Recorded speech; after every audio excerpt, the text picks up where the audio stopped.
Halo sahabat Oma Seni dimanapun Anda berada, hari ini kita akan menjumpai seorang kreator muda, yaitu adalah seorang penari sekaligus seorang pembuat ogoh-ogoh.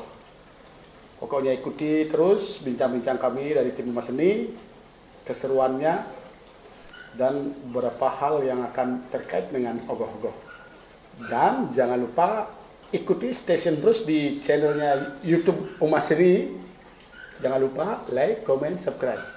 Oke, jangan berlama-lama. Hari ini kita akan menjumpai secara langsung. Beliau ini adalah ya. Om Swastiastu. Ya. Oke, terima kasih Kak Gaul, Pak Tet, asik sudah berkunjung ke workshop tiang di Sempidi. Makasih Pak Tet. Ya.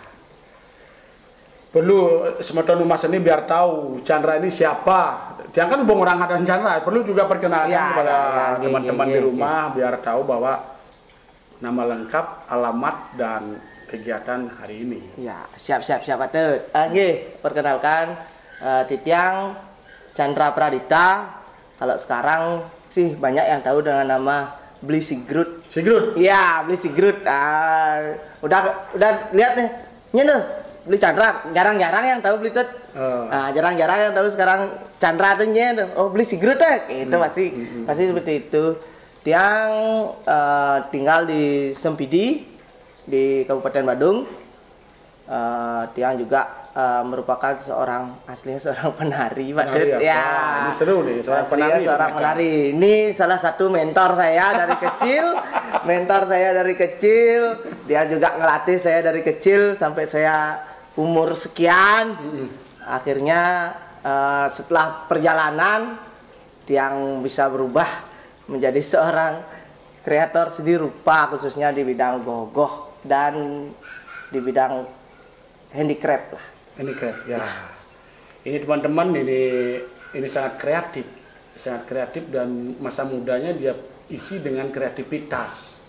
Padahal ini sesungguhnya si Chandra ini adalah seorang penari, tetapi di balik sekarang dunia panggung itu sepi, dia langsung banting setir membuat usaha sendiri di rumahnya. Ya. Yang penting ini kan sebuah kreativitas. Ya. Sebelum kita lanjut, kita tos dulu. Iya, siap, benar. Embon kopi, Pak. Kalau kopi tidak ada soalnya minum-minuman. Say no. Yes. Ini Chan. Ini Pak. Jadi kan sudah teman-teman tahu bahwa Chandra ini sebenarnya seorang penari kan. Ya. Tetapi kenapa seorang Chandra itu memilih dan membanting setir ke handicraft dan ke gogoh? Oke, dunia tari itu menurut Tiang masih ya Pak Tet ya? Ya, masih tetap menari. Tiang masih punya sanggar. Yang Tiang namakan Tindak Alit bersama ipar saya juga adik saya. Itu mengurusi sanggar. Kemudian kenapa Tiang banting setir ke ogoh-ogoh ataupun ke handicraft seperti produk-produk Tiang niki. Oh, ini produknya Chandra. Niki produk Tiang. Niki enggak sih. Niki Tiang dapat waktu lomba niki. Oh. Yang niki produk Tiang niki. Niki produk Tiang. Ya apa ya? Tiang nika mencoba sesuatu hal yang menurut Tiang bisa menghasilkan. Pertama, Pak Tet. Menghasilkan cuan. Iya, menghasilkan cuan dulu. Artinya kita hidup kan perlu ya. Yang namanya penghasilan. Betul. Perlu penghasilan untuk melanjutkan hidup kita. Ya. Kalau kita hanya mengandalkan panggung sebagai seorang penari, jujur Tiang punya pemikiran bahwa kita tidak selamanya akan ada di panggung. Betul. Ya, boleh saja seperti mungkin Pak Tut dulunya orang panggung, sekarang masih di panggung tapi sudah di belakang panggung. Ya, sudah di belakang panggung. Tiang melihat, oh potensi saya untuk di belakang panggung kayaknya agak sedikit kurang ya. Artinya untuk sebagai leader di belakang panggung, bisa. Tapi karena melihat, oh kayaknya bisa sih nggak ini gitu loh. Berawal dari mencoba, akhirnya ketemulah Tiang dengan titik Tiang. Artinya titik temu Tiang di dunia handicraft, terutamanya pembuatan trofi, pembuatan plakat. Ya benar Pak Tut. Dan handicraft lainnya. Kita bangun dari kalau nggak salah yang 2016 mulai dengan kegiatan ini. Iya, mulai mencoba di sana. di 2016, kemudian berjalan jatuh bangun gitu aja Pak Tut. Dan akhirnya sampai sekarang masih bisa bertahan. Nah, dengan gempuran dalam artian dulu sih pesaingnya sedikit ya Pak Tut ya, kompetitor kita sedikit. Nah, sekarang kompetitor sudah banyak, tapi Tiang masih bisa bertahan. Yang Tiang tahankan adalah bagaimana kita tetap menunjukkan sesuatu yang berbeda. Berarti Chandra nyaman di dunia sini? Nyaman, sangat nyaman.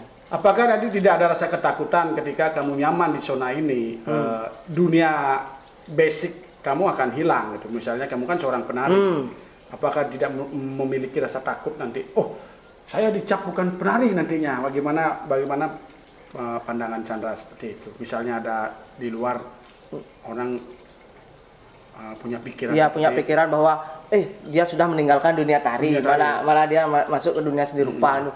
Enggak sih Pak Tut. Artinya Tiang kembali lagi ke prinsip awal dunia tari ini kok.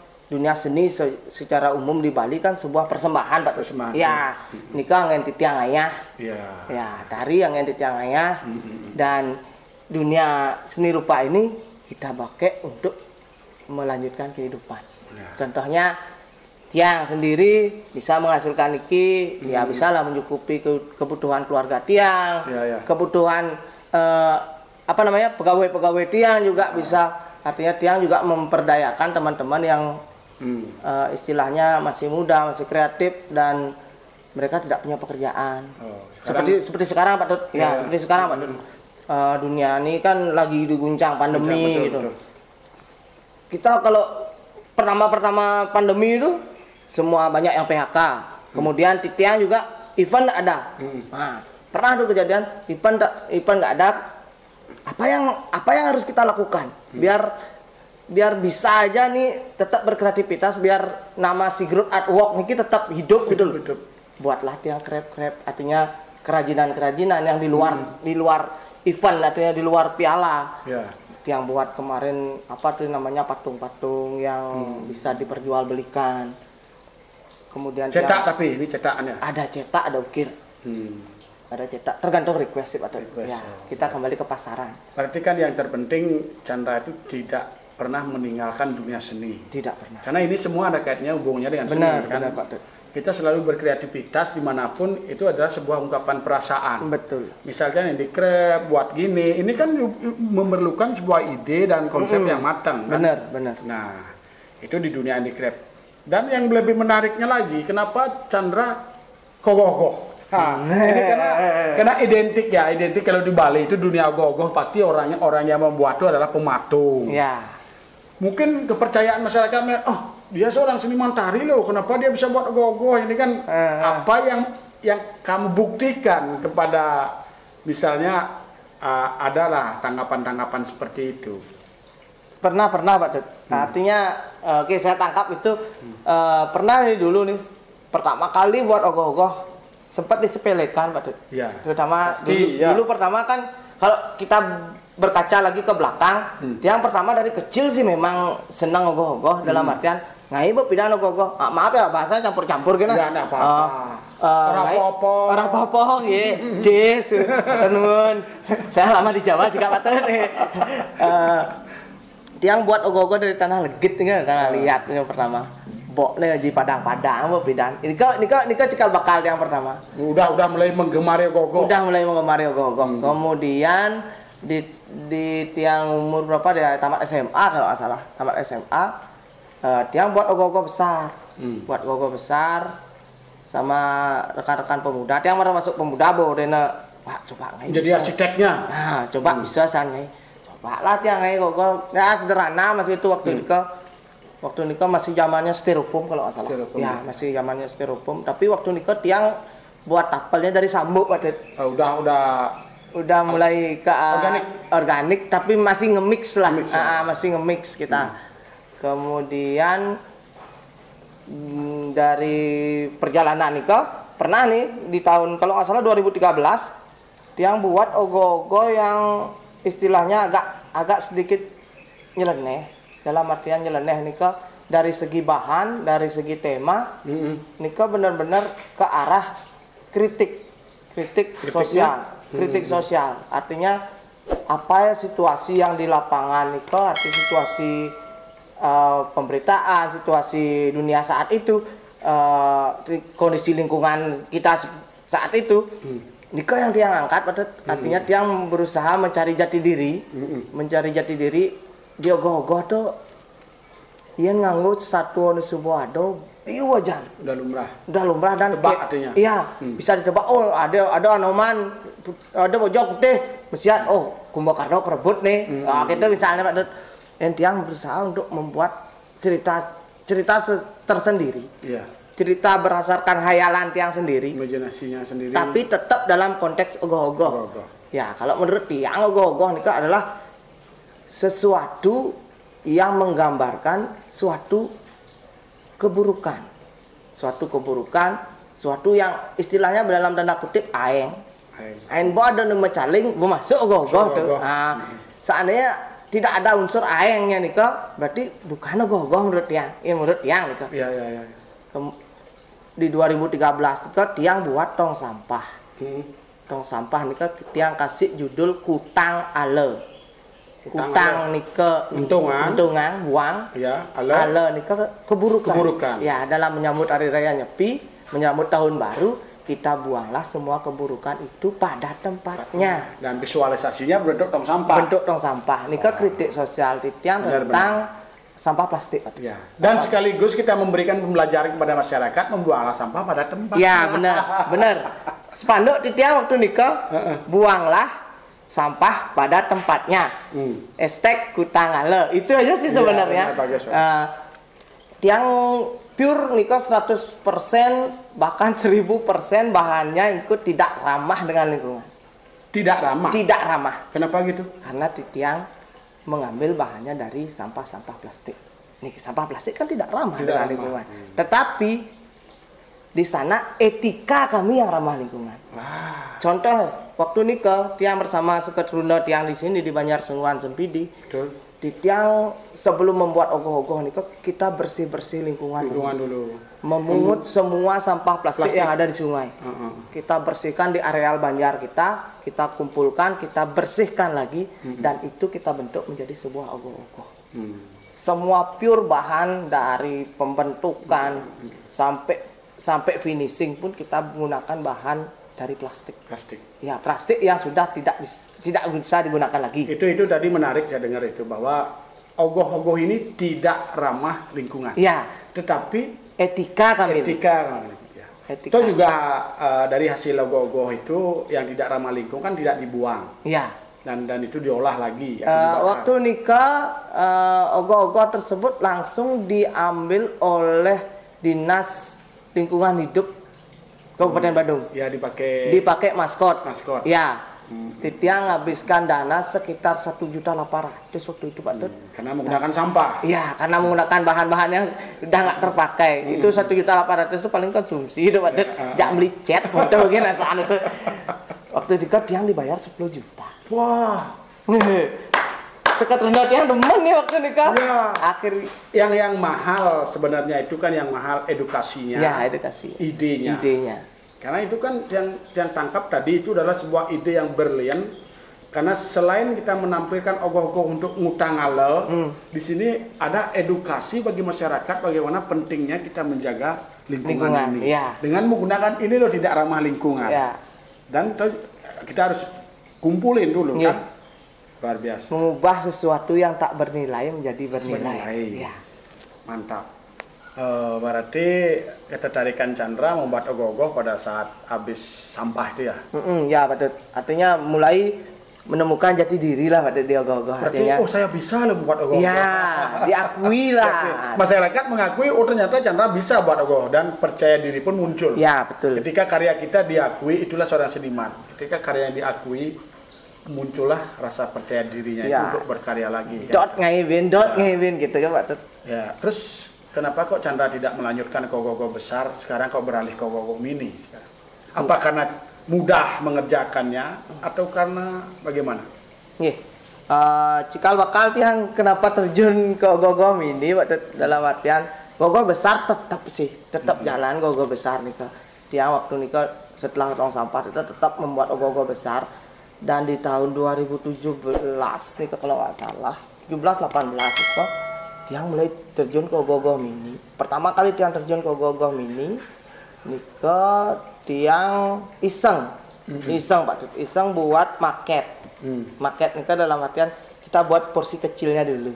Nanti akan dibesarkan. Iya, nanti akan dibesarkan di Banjar. Ya, miniatur. Tapi pada saat Nika ada lomba tentang Ogoh Mini. Iseng bareng maketnya. Artinya dengan teman-teman di sini, dengan teman-teman yang di SDT, akhirnya ikut yang lomba Nika. Terjun pertama langsung juara 1. Bien bangga artinya muncul lagi percaya dirinya. Muncul percaya dirinya. Setelah nikah di 2018 2019 Tiang off di Ogoh-Ogoh Mini karena fokus ke Ogoh-Ogoh besar aja. Di 2020 lah kembali Tiang terjun ke Ogoh-Ogoh Mini karena waktu nikah sudah masuk pandemi. Ya, masuk pandemi, kemudian Ogoh-Ogoh besar tidak diperbolehkan. Akhirnya Tiang buatlah waktu nikah Ogoh-Ogoh Mini untuk lomba-lomba. Ya, apalagi sekarang kan maraknya. Marak banget, marak sekali. Mungkin nikah titik balik Ogoh-Ogoh Mini nikah di tahun 2020. Nikah 2020 itu udah mulai menanjak Ogoh-Ogoh Mini. Nah, kalau menurut Tiang, Ogoh-Ogoh Mini nikah punya keasikan tersendiri, Pak. Contoh, kita kerja di Balai Banjar, kita kerja di Ogoh-Ogoh besar bersama STT, idealis kita kadang-kadang tidak muncul. Ya. Karena kita berbanyak kan. Banyak kepala. Berbagai ide yang berbagai ide. Kalau di Ogoh-Ogoh Mini, kita bisa pure benar-benar berkarya dari diri kita sendiri. Karena itu idealis kita muncul di sana. Mau kita mau buat apa, itu terserah gue loh, gitu loh. Terserah Tiang mau buat apa, bahannya dari apa, bentuknya seperti apa, itu kan terserah saya. Dana juga dana pribadi dari kita, itu nggak ada hal yang membelenggu, jadi tidak ada bingkai kita di Ogoh-Ogoh Mini. Betul kita mengungkapkan kreativitas idealis lah kelihatan sekali di sana. Kemudian berjalan, ketemulah Tiang dengan hasil karya. Nah, tadi pertanyaannya belum ada jawaban nih. Kerumitannya, mana yang lebih rumit membuat Ogoh-Ogoh besar apa Ogoh-Ogoh kecil? Kalau seperti saya nggak bisa sih semuanya rumit. Tapi kan seorang kreator itu pasti dia memiliki ada sesuatu lah. Misalnya Ogoh-Ogoh besar, di sini saya gampangnya, di sini rumitnya. Kalau Ogoh-Ogoh kecil, di sini yang agak sulit. Apalagi membuat yang kecil kan. Iya pasti. Apapun yang kecil pasti agak rumit. Berarti lebih rumit. Pasti. Sudah jelas itu. Tetapi terkadang yang rumit itu yang mengasihkan. Asik sekali kita bisa ngesap ya waktu kadang asiknya gitu, karena dimensinya lebih kecil gitu. Kalau Ogoh besar kita buat sedetail apapun masih bisa. Artinya karena skalanya, bentuk skala 4 kali lipat tubuh manusia itu misalnya 3 sampai 4 kali lipat tubuh manusia, dan ini 4 kali 5, 10 perkecil gitu loh, perkecil. Kadang-kadang sampai kini mata malam kan kita kerja malam-malam kan, harus ada sinar lampu lagi. Kerja malam sampai pagi. Besoknya enggak masuk. Dia tahu. Masuk kalau agak tengayang. Dan mata sepat banyak. Ya itu. Tapi kan berkarya itu tetap ada nilai keunikan. Keasikan tersendiri. Apapun itu pekerjaan kita, kalau kita sudah lakukan dengan baik, lakukan dengan ketulusan hati, itu feel-nya pasti akan dapat. Feel-nya pasti dapat. Bukan masalah hasil, bukan masalah mau ikut lomba juara sing, tapi Rago menunjukkan bahwa ini hasil karya saya. Dilihat sama orang, dinilai oleh orang lain. Kalau menurut mereka bagus, oke, kita terima. Kalau menurut mereka jelek, kita terima juga. Artinya itu sebagai pembelajaran, Pak. Pembelajaran bagi Tiang.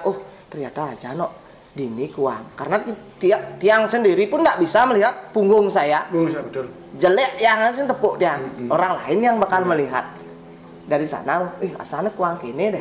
Lah itu kita pikirkan, kita ulang lagi, kita perbaiki lagi. Dan Chandra bisa membuktikan sebuah pembuktian.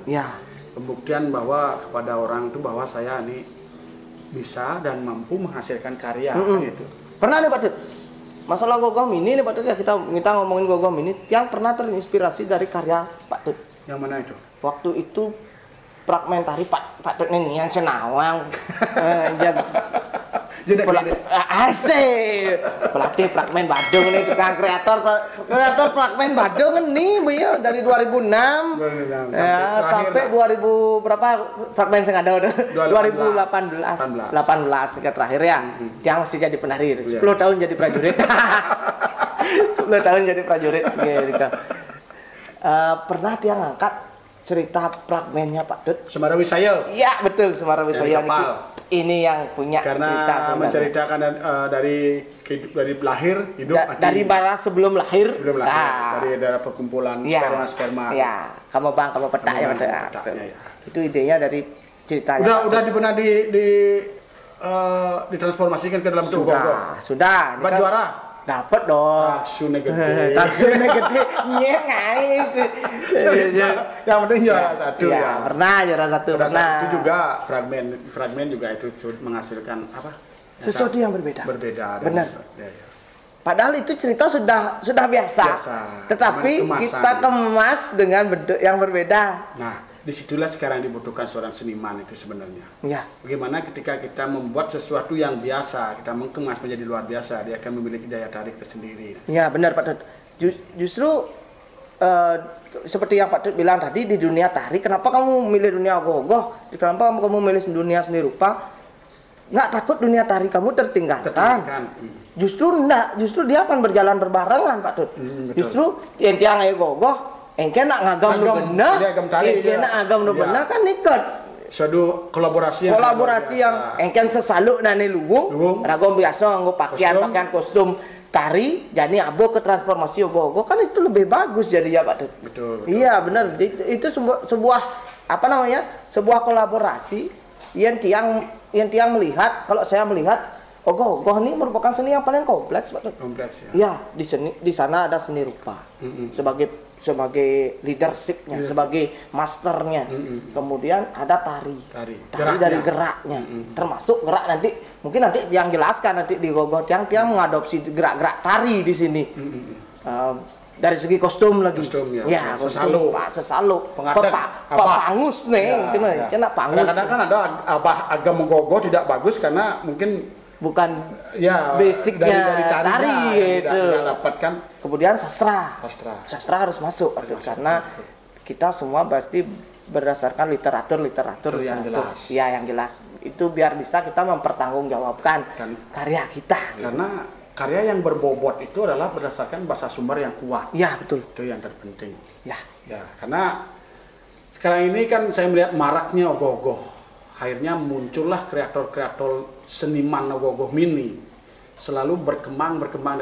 Akhirnya dia tidak mau meninggalkan yang namanya teknologi. Ya. Akhirnya itulah dikolaborasikan antara ogoh-ogoh mini dengan teknologi. Karena ogoh-ogoh itu bisa dikendalikan oleh HP kan, kan oleh Bluetooth. Itu kan sebuah terobosan kreativitas yang tinggi juga. Nah, oke, semeton tiang Umas Seni, sahabat Umas Seni, untuk lebih jauhnya lagi kita akan langsung saja mereview ogoh-ogohnya Om Sigurd. Om Sigurd. Oke, siap. Halo sahabat Umas Seni Bali, kita akan sedikit mereview dan mengulik-ulik sedikit tentang apa yang ada di belakang saya, apa yang ada di belakang saya. Ini dia. Oke, jangan kemana-mana, yuk, yes. Ini ogoh-ogoh ini kita beri judul Roga Maya Rupa. Roga itu artinya sakit, maya itu tak terlihat, rupa itu adalah bentuk. Roga Maya Rupa, sakit yang bentuknya tak terlihat, sakit yang bentuknya istilahnya tidak kasat oleh mata. Tapi bukan COVID ya, ini bukan COVID jujur. Esensi dari ogoh-ogoh ini adalah ketimpangan sosial antara kaum atas dan kaum bawah, kaum borjuis dan kaum literal, pokoknya kaum atas dan kaum bawah gitu loh. Ya, Kenapa kita buat seperti ini? Di atas tuh bergelimang, gelimang dalam artian bergemerlap dengan riasan yang sebegitu mewahnya, sebegitu mewahnya. Kemudian di bawah kita buat sebegitu hancurnya, sangat hancur di bawah. Ini merupakan perwujudan dari bagaimana kaum-kaum yang ada di atas kita tuh pada situasi seperti saat ini, mereka bergelimang harta, bergelimang kekayaan dan sebagainya dengan gemerlapnya mereka, sementara kita yang ada di bawah, itu saling sikut, saling bunuh, saling saling tikam dengan saudara-saudara kita demi sebuah kehidupan. Itu sebenarnya yang kita sebut dengan roga maya rupa, adalah sakit yang tak terlihat. Inilah sakitnya sebenarnya. Sakit yang sebenarnya itu tidak terlalu terlihat jelas antara perbedaan kaum yang di atas dengan yang di bawah. Itu yang terjadi saat ini di masa pandemi ini. Bahannya apa itu, Pak? Untuk bahan ini kita bahan dasar dari kertas oleh, kemudian koran. Untuk rangka kita pakai besi, pasti pakai besi. Kalau pakai kalau pakai jajowi dia akan goyang-goyang dan bahkan dicaplok sama cicing gitu. Kalau ini pakai besi. Kemudian untuk proses pembentukan kita pakai yang namanya clay. Clay itu sejenis tanah liat yang bahan dasarnya dari kertas. Itu merupakan bahan yang kita gunakan untuk proses pembentukan anatomi dan sebagainya, membuat detailing. Kemudian untuk pepayasan sendiri kita buat dari kulit. Asli kulit tuh? Asli. Kulit Prada gede dulu dibakar. Makanya yang kenapa buat karya ini seprestis mungkin, buat karya ini semewah mungkin, karena pengen menunjukin bahwa aku tuh harus kayak karya nu premium. Pangsing ogoh-ogoh ini tuh hanya karena ogoh-ogoh mini itu hanya dipandang sebelah mata gitu loh. Yang sengaja buat dari ini juga ada jejawannya. Mungkin satu-satunya ogoh-ogoh yang pakai jejawan dia aja yang pertama kali. Yang ogoh-ogoh mini. Kalau ogoh-ogoh gede pakai jejawan kayaknya ya lumayan kosnya keluar gitu. Sugih apa ya? Dan sugih. Jujur dan sugih, tapi memang sengaja buat yang seperti ini. Bisa ngai, jagain gitu. Ayo buat sendiri ABS saja. Gimana Kak kerumitnya nih, Kak? Untuk kerumitan, jujur niki kerumitannya adalah bagaimana kita menggabungkan antara ogoh-ogoh dengan konstruksi yang ekstrim dan teknologi. Nah, jujur, ini kerumitannya adalah menggabungkan antara konstruksi ekstrim dengan teknologi. Kalau kita membuat ogoh-ogoh yang diam tanpa teknologi, ini ada teknologinya ya, ada mesinnya juga. Nanti dia akan menjelaskan. Kalau kita membuat ogoh-ogoh yang tanpa mesin di dalamnya, gampang buat yang ekstrim, mungkin tumpuan jari satu atau mungkin tumpuan kuku, mungkin itu gampang. Tapi kalau membuat ogoh-ogoh yang bergerak dengan satu tumpuan jari, yang harus dipikirkan adalah satu kabel. Yang pertama itu kabel. Yang kedua adalah bagaimana menaruh alat di dalam tubuh si ogoh-ogoh ini, di dalam bagian-bagian tubuh si ogoh-ogoh ini yang akan digerakkan. Kemudian yang menjadi kesulitannya itu adalah bagaimana ini kan konstruksinya ekstrim, tumpuan satu jari, tapi pada saat dia bergerak pasti akan goyang. Nih. Nah, contoh niki konstruksinya satu jari loh. Niki kacingnya ngadeg. Kalau bisa nanti dilihat aja di sini ada kacing, mungkin di review nanti kacingnya kelingking jari kelingkingnya yang menyentuh tangan di sini. Niki ekstremnya di sini. Kemudian kesulitan dari gogong ini juga bagaimana kita membentuk detail-detail yang kecil-kecil. Kalau niki ogoh-ogoh niki jujur panggal penghijang pun tiang buat di sini di dalamnya. Kalau nanti disorot ini di dalam niki panggal apa namanya, panggal penghijang tuh, gigi geraham ya, yang paling belakang pun kita buat. Nikah.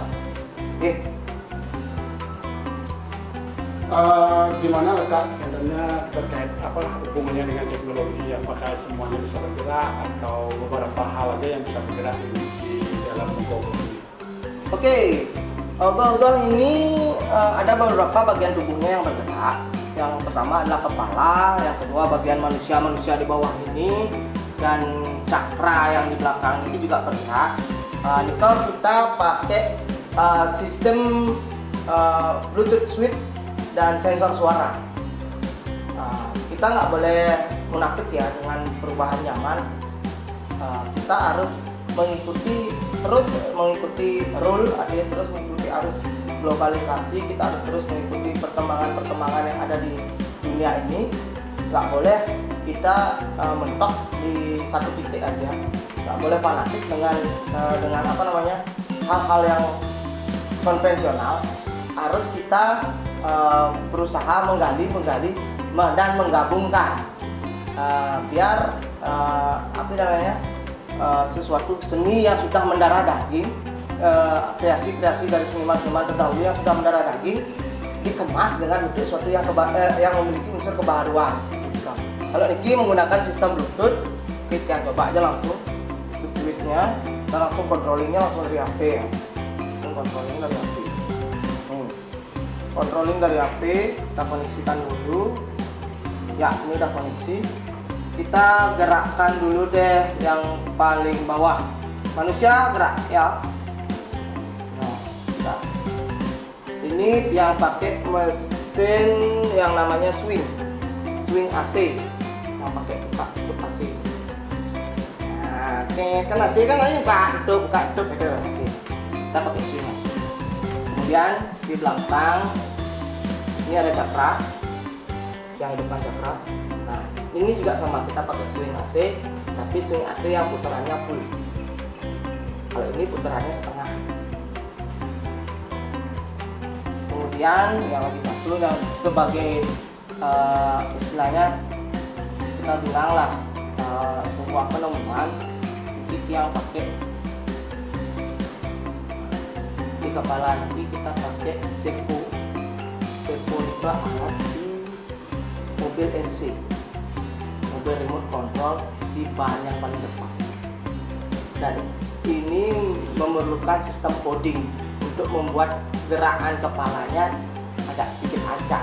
Kalau swing paling kipak kanan kiri. Kalau ini di kepala ini kita buat memang seperti penari, karena seperti yang bilang tadi, kita basic kita penari kayak cara pakai eagle kepala itu doang, pada bien lambat, bien cepat ini kan geraknya acak. Kita codingnya di laptop kemarin. Ada teman-teman yang memang mengerti tentang IT, mereka langsung membantu Tiang untuk mengcoding perintah kepalanya nih. Seperti ini kan. Ini baru Bluetooth switch. Ya, ada lagi satu, kita juga memakai sistem perintah sensor suara. Apa yang kita perintahkan, misalnya gerakan kepala aja yang bergerak, gerakan cakra aja yang bergerak, gerakan manusia yang bawah aja yang bergerak. Gitu. Kalau matikan semua ya mati semua. Oke, kita matikan dulu. Kita cari yang sensor suara. Koneksikan sama sih, koneksinya tetap pakai Bluetooth, bisa juga pakai WiFi. Kalau WiFi agak sulit ya kalau kita berbanyak orang. Kalau Bluetooth masih bisa. Ini contoh, kita gerakkan semua aja ya, semua hidup.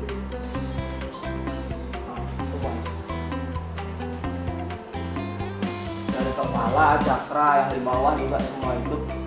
Sebenarnya Niki ada lampu, tapi lampunya agak sedikit konsleting karena lampunya beda arus.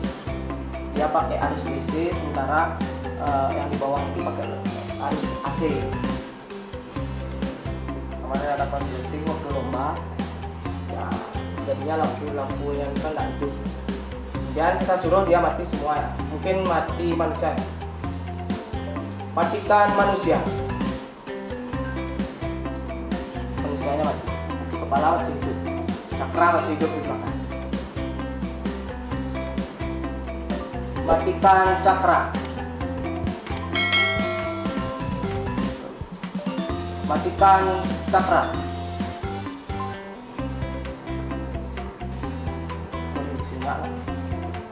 Semua mati.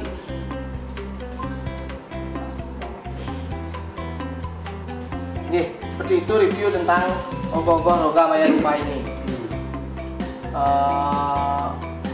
Apa namanya? Pesan yang ingin disampaikan dari ogoh-ogoh ini adalah bagaimana kita menyikapi sesuatu, baik itu apa namanya, situasi lingkungan, situasi dunia saat ini. Inilah gambaran kehidupan kita yang sekarang. Artinya jangan pernah saling sikut dengan sesama kita. Bagaimanapun kondisi kita dalam mencari sebuah penghidupan, jangan pernah saling menjatuhkan. Karena di sini terlihat sekali manusia di bawah ini berdarah-darah, dengan tertatih-tatih mereka saling saling membunuh, saling menikam terhadap sesamanya. Sementara kaum-kaum yang ada di atas kita tertawa melihat apa yang terjadi di bawah. Itu sih pesan yang ingin kita sampaikan dari ogoh-ogoh ini. Oke, demikian review dari saya.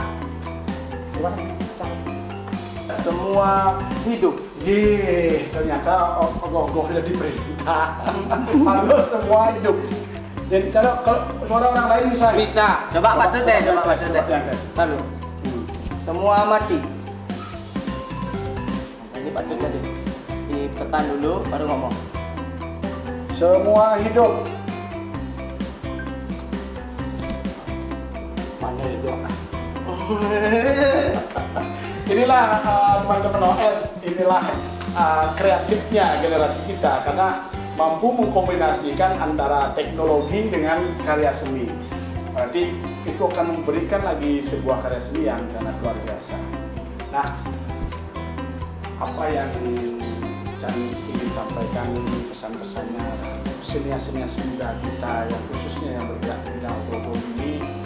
Saya rasa di luar sana banyak sekali kreator-kreator muda yang memiliki bakat sangat luar biasa, tapi kami juga kita sampaikan sedikit pesan yang bisa. Iya, terima kasih Pak Tut. Bukan maksud untuk menggurui, masih banyak teman-teman di luar sana yang lebih mampu dari Tiang, lebih banyak yang lebih pintar dari Tiang, lebih banyak yang lebih kreatif dari kita. Yang ingin tekankan, di luar sana, di luar negeri sana sudah banyak tentang yang namanya action figure. Ini kan sebenarnya action figure tradisional Bali. Action figure tradisional Bali, dan pesannya mereka aja bisa go internasional. Kenapa kita dengan lokal jenis yang kita punya? Yang terpenting kita selalu menjaga apa yang kita miliki dan mampu mengkombinasikan dengan teknologi yang ada di luar sana. Kita masih memegang ini ya, kuat tetap tradisi kita. Tetap dengan apa namanya, idealis dengan tradisi kita. Artinya tetap dengan balutan budaya kita, kita bawa sebagai sesuatu yang bisa go internasional. Bukan hanya skupnya di lokal kita aja, yang lebih ke go internasional, lebih kreatif, dan jangan terlalu fanatik, dan jangan juga terlalu menutup diri dengan perkembangan zaman. Ya. Terima kasih Sang, siap, karena sudah mau berbagi di teman-teman Mas Seni. Dan tunggu lagi, kita akan lagi cari kreator-kreator muda, khususnya yang bergerak dengan ogoh-ogoh ini. Oke, teman-teman OS, sahabat OS dimanapun Anda berada. Itulah tadi bincang-bincang kita dengan seorang kreator, seorang seniman, sesungguhnya dia seorang penari. Nah, Chandra Pradita ya. Pradita lebih dikenal dengan Sigurd. Ya.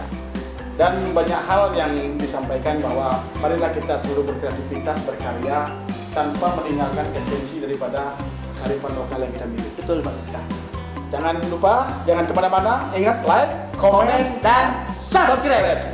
Saya pulang dulu ya. Hey, sukses semua.